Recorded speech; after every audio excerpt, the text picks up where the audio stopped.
My name is Maria Tavares Leal, and these are my coaching tips.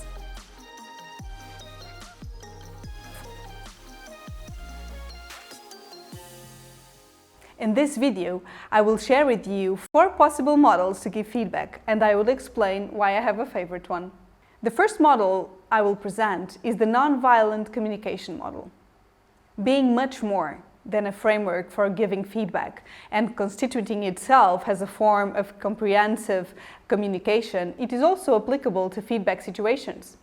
According to the definition of the Center for Nonviolent Communication, CNVC, founded by Marshall Rosenberg, this model has main goal to connect ourselves and others from the heart, from our emotions. The model suggests 4 steps when we want to communicate something: observations, feelings, needs, and finally a request. First, observations, it tends to describe what I observe, see, hear, remember, imagine that does not contribute to my well-being. Then we present the feelings, and feelings is about how I feel, the emotions or sensations rather than thoughts in relations to what I observed. Following, we present the needs, what I need or value, rather than a preference or a specific action that causes my feelings is something. And finally, the request, the concrete actions I would like to take. The STAR model respects a very rational logic of observations as unbiased as possible, in which the observer, the one who will give the feedback, describes the given situation as if he was not involved in it. STAR stands for situation, task, action, and result. Situation: what was the challenge faced?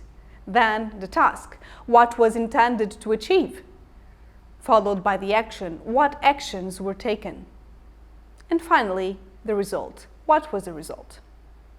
The BOOST model has many similarities with the SMART goal-setting framework. Like the previous model, it also does not include references to emotions, but instead of presenting a sequence, it refers to guiding principles for feedback situations. So feedback should be balanced over time, balancing the amount of strength and making several requests. It should be objective, presenting something factual and that can be changed. Describe rather than judge. Then observed, personal observation of situations seen or heard that determine the opportunity for feedback. It should be specific about the role of the individual and the situation, presenting specific evidence and examples. It should be timely, suitable for the time period, that is, now or later, according to the needs and readiness of the feedback receiver. This framework reminds us that feedback does not have to be seen as an isolated moment in time.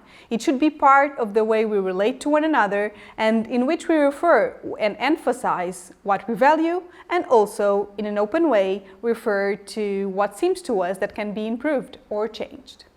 The sandwich model is my favorite one. This choice comes from the vast experience of many hours of feedback, not from a scientific analysis. For this model to work, it is important to respect the order in which the messages are communicated. First, present the strength. The positive aspects reveal how these strengths strongly impact either the results or the team or organization. The key is to value the person to whom we also want to give an opportunity to improve some specific aspect.